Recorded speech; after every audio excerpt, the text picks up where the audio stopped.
Fala aí pessoal, tudo bem? Aqui é o professor Rodrigo e esse é mais um vídeo Descomplicando a Matemática. No vídeo de hoje nós vamos falar sobre probabilidade condicional e também sobre multiplicação de probabilidades. É um assunto que pega aí muita gente, a gente vai explicar aí o conceito e também falar de alguns exemplos. Tudo bem, gente? Antes da gente ir pro vídeo, não esqueça de se inscrever aqui no nosso canal, isso daí ajuda muito o nosso canal, deixar o seu like também, que faz o nosso vídeo ganhar relevância no YouTube, e apertar o sininho de notificações, que vai também te lembrar quando a gente colocar novos vídeos, novos conteúdos. Beleza, gente? E principalmente, se vocês tiverem dúvidas, comentem. E é isso aí, pessoal. Agora bora lá pro vídeo?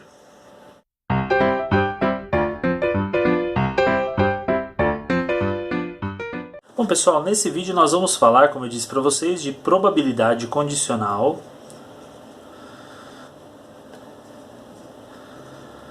Probabilidade condicional. E depois a gente vai falar de multiplicação de probabilidades. Então, probabilidade condicional primeiro. E vamos lá. Para a gente entender probabilidade condicional, nós vamos trabalhar com alguns exemplos, com algumas situações problema, porque basicamente a probabilidade condicional ela significa o quê? Aquele nosso espaço amostral maior que nós temos inicialmente, que a gente muitas vezes chama de E ou então de ômega, né? Assim que é representado em muitos livros, ele é um espaço amostral que ele é reduzido para a gente calcular uma probabilidade.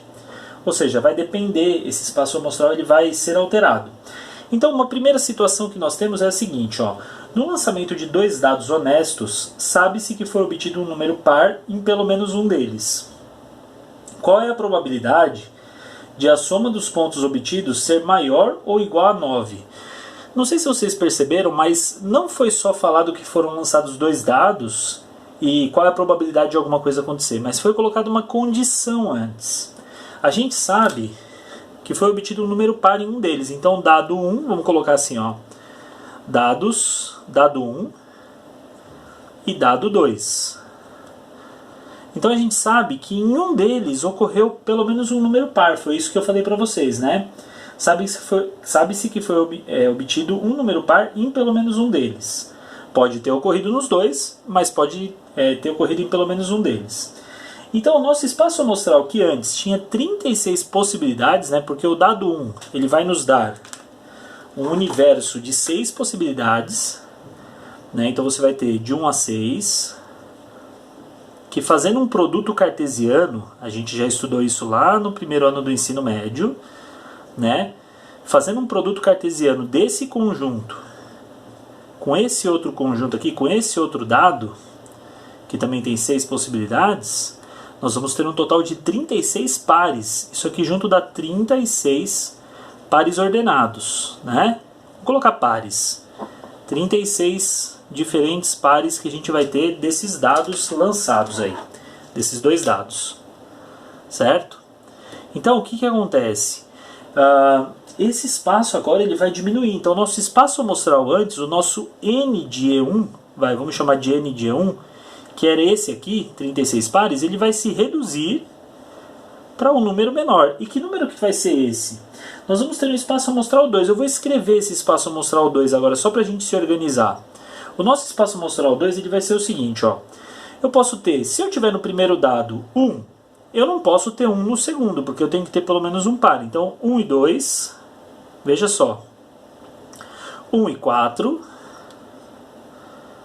1 e 6. Agora, se eu tiver no primeiro dado um número par, como 2, por exemplo, aí pode ser 2 e 1, 2 e 2, aí eu tenho todas as possibilidades ali para jogar. Né? 2 e 3, 2 e 4, 2 e 5 e por aí vai. Né? Deixa eu colocar o 2 e 6 e isso vai avançar. Dá para a gente chegar num número, por exemplo, com os dados de uma forma um pouco mais veloz do que fazer todas essas colocações aqui. Não é infinito, mas tem uma quantidade grande. Dá pra gente chegar nesse número. Por exemplo, ó, se sair 1 no dado, eu tenho um N igual, se sair 1 no primeiro dado, o meu número de possibilidades são 3, se sair ímpar. Se sair par, por exemplo, 2, aí eu tenho 6 possibilidades. Então sempre que sai ímpar eu tenho 3, sempre que sai par eu tenho 6. Né? Se sair par no dado, eu tenho outras 6 possibilidades. Como eu tenho 3 ímpares e 3 pares, eu vou ter 3 vezes o 3 mais 3 vezes o 6. Ou seja, o meu número total vai ser 9 mais 18, o que dá 27 possibilidades. Na verdade, existe uma outra maneira de eu reduzir esse espaço amostral, pensando nos casos não desejados, né? Quais são os casos não desejados? De dar 2 ímpares. Então, por exemplo, 1 e 1 é indesejado, 1 e 3, 1 e 5 são indesejados. 3, 1, 3, 3, 3, 5, 5, 1, 5, 3, 5, 5. São os indesejados, que é tudo ímpar. Vocês vão ver que dá exatamente 9 indesejados, 3 vezes 3, que é 3 ímpares versus 3 ímpares.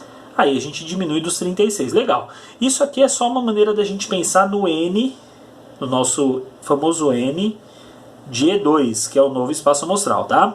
Esse N de E2, portanto, a gente chegou em 27 possibilidades. Só que isso ainda não é a probabilidade, isso ainda é só a possibilidade. Agora, como que a gente calcularia a probabilidade condicional? Ou seja, dada essa condição, esse espaço amostral que antes era 36 e agora é 27, como que eu calculo? Aí a pergunta que eu falei para vocês era assim: qual é a probabilidade de a soma dos dois pontos ser maior ou igual a 9? Agora dá um trabalho pra gente, porque maior ou igual a 9 eu tenho que pensar em quais são esses pares, né? Então o meu evento, vamos chamar de evento A, por exemplo aqui. Esse meu evento A é a soma maior ou igual a 9, né? Ora, então não adianta eu querer pegar número muito baixo, como por exemplo 1, não vai dar, né? Porque 1 mais 6 já não deu, né? Já dá só 7. Então eu teria que pegar números um pouquinho mais altos, como por exemplo 3 e 6 é uma possibilidade, porque tem pelo menos um número par. Quem mais que eu tenho aí? Eu tenho 4 e 5, né? Com 3 é só o 6. Aí com o 4 a gente tem 4 e 5, né? É igual a 9. E temos também o 4 e 6. Tem dois pares, beleza, não tem problema que tenha dois pares. O que não pode é não ter par, né? Aí você vai fazer com o 5, você tem 5 e 4, 5 e 6. 5 no primeiro dado e 4 no segundo, e 5 e 6. Não pode ser 5 e 5, né, gente? Senão dá dois ímpares. Nessa condição que eu coloquei, lembra? O condicional é o que estabeleceu que tem que ser par. Aí tem o 6. Aí, começando com o 6, né? Primeiro dado saiu 6. Aí o segundo dado, por exemplo, sair 4. Sair até 3 pode ser, né? 6 e 3. 6 e 4. Olha lá, ó. 6 e 5, porque o 6 é par, tá liberado fazer com todo mundo. E 6 e 6. Ó, apertou aqui, chegamos no finzinho. Bom, quantos são os elementos? Eu tenho 1, 2, 3, 4, 5, 6, 7, 8, 9 elementos. Então o meu N de A é igual a 9. Agora eu vou apagar um pouquinho aqui para fazer o N de A e o N do espaço amostral. Então vamos lá. O N de A, N de A é igual a 9 eventos favoráveis. E o N do espaço amostral condicionado aí é 27. Portanto, a nossa probabilidade condicional, ou seja, dada essa condição, é 9/27. Simplificando isso daqui por 9, né, a gente vai obter a fração 1/3, ou 33,3, dízima periódica aí, por cento. Tá, gente? Então essa é uma maneira, né, da gente calcular a probabilidade condicional. Como que a gente representa a probabilidade condicional, né? Nós representamos o seguinte: o nosso espaço amostral é como se ele fosse aquele Ezão lá e tal, só que a gente costuma representar da seguinte maneira. A gente vai falar assim, ó, probabilidade de que aconteça o A dado esse E, dada essa situação, que no caso a gente costuma chamar de B, né? A gente vai falar probabilidade que ocorra o A dado uma condição B. Como que calcula essa probabilidade de A dado B? A gente vai pegar o N de A intersecção com B, ou seja, aquelas situações que ocorrem os dados cuja soma era maior ou igual a 9, dado que tivesse pelo menos um par, dividido pelo número de dados que tem pelo menos um par, que é o B, na nossa condição. Essa é a formulazinha que a gente utiliza para a probabilidade condicional. Vamos pensar em mais um exemplo aí? Vamos resolver mais um exemplo? Dá uma olhada nesse exemplo que a gente vai fazer, ó. considera o seguinte, gente, que numa determinada pesquisa que foi feita, uma pesquisa feita com homens e com mulheres, tá? Foi feita uma pesquisa de preferência por produtos, preferência por tipos de produtos. Aí você tem lá os produtos A, B e C. É um exemplo que fica até bem genérico, né? Vai servir para uma tonelada de coisas, mas a gente coloca essa situação aqui para a gente conseguir depois usar em outros casos, tá? Então, ó, uma pesquisa realizada com homens e mulheres podia ser por candidatos a prefeito, vai. Estamos chegando perto de eleição. Então, suponha que aqui você tem o número, por exemplo, 15, 20 e aqui 10. Aqui os números 18. Deixa eu melhorar esse 8 aqui, ficou feio. 18, 16 e 9. Pronto. Aí, suponha que eu falo para vocês assim, escolhendo, eu vou até colocar assim, né? Escolhendo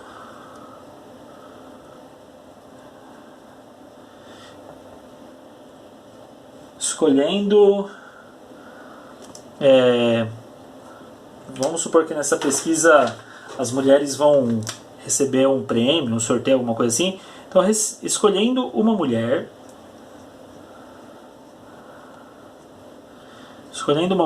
da pesquisa,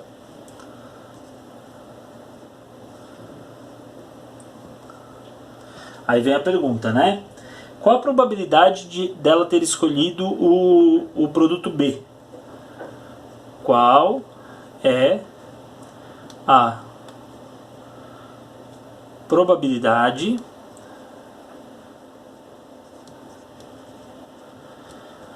dela ter escolhido B? Então, olha só, gente.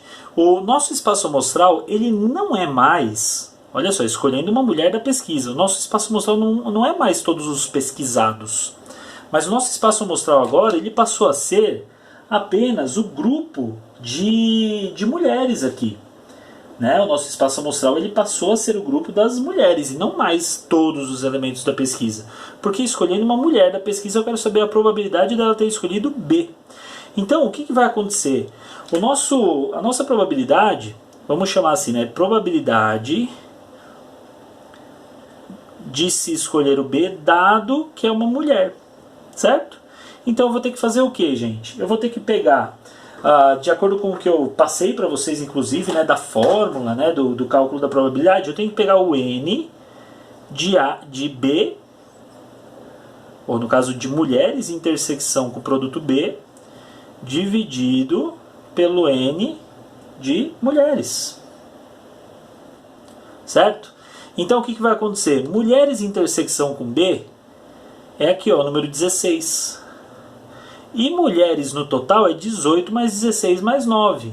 O que vai dar aqui 27 com 6, 33, 43.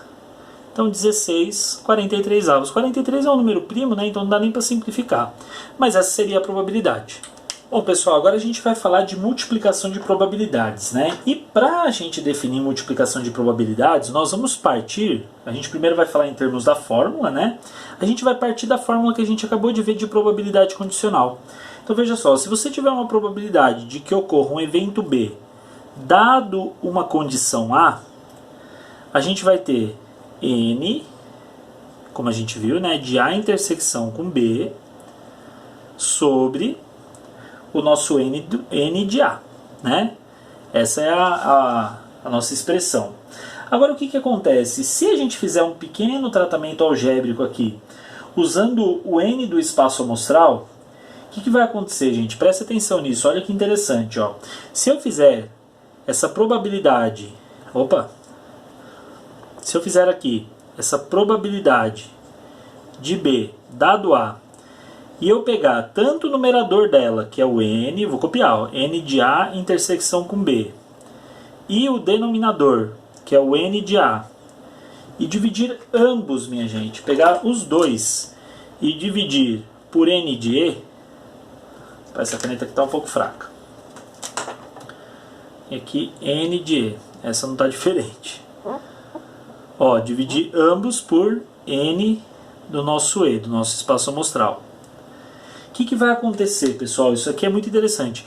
Eu posso dividir numerador e denominador por um mesmo valor? De acordo com a matemática algébrica básica que a gente conhece, pode. Né? Mas o que vai acontecer aqui é muito curioso. Por quê? Calcular a probabilidade, calcular o N de uma intersecção dividido pelo espaço amostral é calcular a probabilidade dessa intersecção. Então a gente, na verdade, está calculando aqui, ó, porque a fórmula de probabilidade é N de alguma coisa sobre o espaço amostral. Então o que está acontecendo aqui? Eu estou fazendo a própria probabilidade aqui em cima de A intersecção com B. Isso aqui em cima tudo é a probabilidade. Veja que eu não estou pondo mais N, mas sim P, que é a probabilidade. E aqui embaixo é a probabilidade do evento A ocorrer. Probabilidade de A, né? E aí, gente, olha aqui o que acontece. A gente pode fazer um outro tratamento com a equação, que é, esse carinha está dividindo, ele pode passar para o outro lado multiplicando. Certo? Então o que vai acontecer? Nós temos uma espécie de uma fórmula aqui, que é, agora isolando esse cara aqui, ó, probabilidade de A intersecção com B é igual a esse P de A, que subiu, vezes o P da condicional, probabilidade do B dado a condição que é o A. Isso vai ser muito útil em casos que a gente vai estudar de probabilidade, em exemplos, né? Vocês vão ver que isso vai aparecer muitas vezes. E é claro, né, isso vai funcionar muito bem na hora que a gente trabalhar com fórmula também, né? Se os eventos são independentes, beleza, a gente pode só multiplicar. Se eles são eventos dependentes, a gente tem que ver qual que é a intersecção. Mas vamos ver alguns exemplos? Vamos lá, um exemplo bem simples, tá? Vamos considerar o seguinte, uma urna contém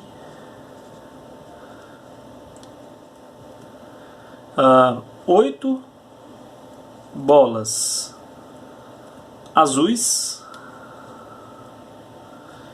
e 12 bolas vermelhas.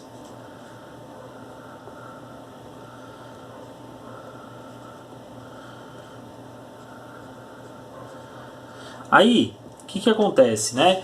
Se eu pedisse para vocês qual a probabilidade de se sortear uma bola azul ou de uma bola vermelha, é muito simples, é 8/20, né? 8/20avos, porque eu tenho um total de 20 bolas lá na urna.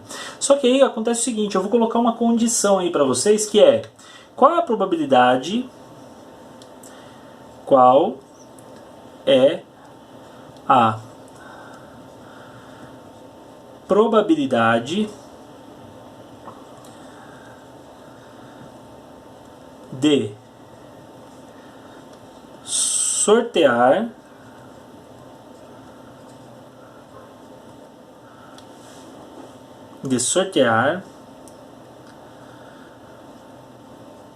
uma bola vermelha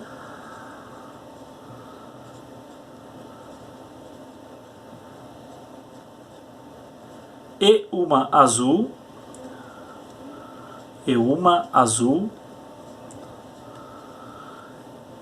sem reposição, ou seja, sem devolver, né? Você sorteia primeiro e não devolve. Então, sem reposição nessa urna. Então, a gente tem essa situação para resolver, né? Como que a gente faz? Bom, em primeiro lugar, o nosso espaço amostral, o N de E, ele é um E que vai ter 20 bolas, 8 mais 12, né? Aí eu tenho o evento A, que é bolas azuis, vamos chamar de N de A, é igual a 8, né?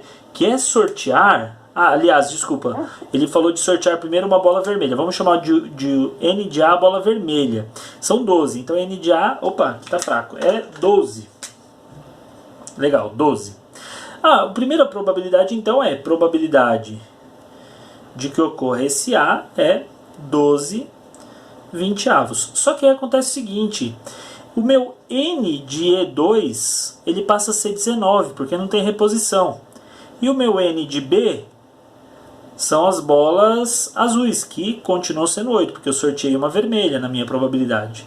minha probabilidade do B ocorrer, ela vai ser 8/19. Só que a minha probabilidade total, ela vai ser o P de A vezes o P de B. Portanto, vai ser 12/20 vezes 8/19, o que vai dar aqui, ó, 96. Vai dar até para simplificar alguma coisa depois, mas 96... A gente pode simplificar antes, que eu acho que fica melhor, gente. Ó, simplifica aí esse 8 com o 20. O 20 vira 10, o 8 vira 4. Na verdade, o 8 vira 2 e o 20 vira 5, né? Dividimos por 4 aqui já de uma vez. E tá pronto, né? Não tem o que simplificar mais. 2 vezes o nosso 12 vai dar 24. E 5 vezes o 19... dá 95. 24/95. É algo bem perto de 25% de chance, né? O que é quase 100, né? Se aumentar um pouquinho, dá uns 25 e pouco por cento. Tudo bem, gente? Então esse é um exemplo de multiplicação de probabilidades para a gente contextualizar. Poderia ser qualquer outra coisa, né? Em vez de ser bolas vermelhas e azuis, poderiam ser países que vão ser sorteados para algum evento, alguma coisa, né? Países que estão participando desse sorteio. Então a gente tem uma possibilidade enorme e a gente coloca esses exemplos de bolas azuis e vermelhas até para o enunciado ficar mais curto. Mas é isso aí, pessoal. Bom, é isso aí, pessoal. Nosso vídeo vai ficando por aqui. Não esqueça de se inscrever no canal, de deixar o seu like se você assistiu o vídeo até aqui, se você gostou do nosso vídeo, dos nossos conteúdos. Temos bastante coisa de matemática, de educação financeira aqui no canal. E também de apertar o sininho de notificações. Isso vai te lembrar sempre que a gente colocar um conteúdo novo. Isso ajuda muito a gente aqui no YouTube. Beleza, gente? Muito obrigado e até o próximo vídeo. Tchau!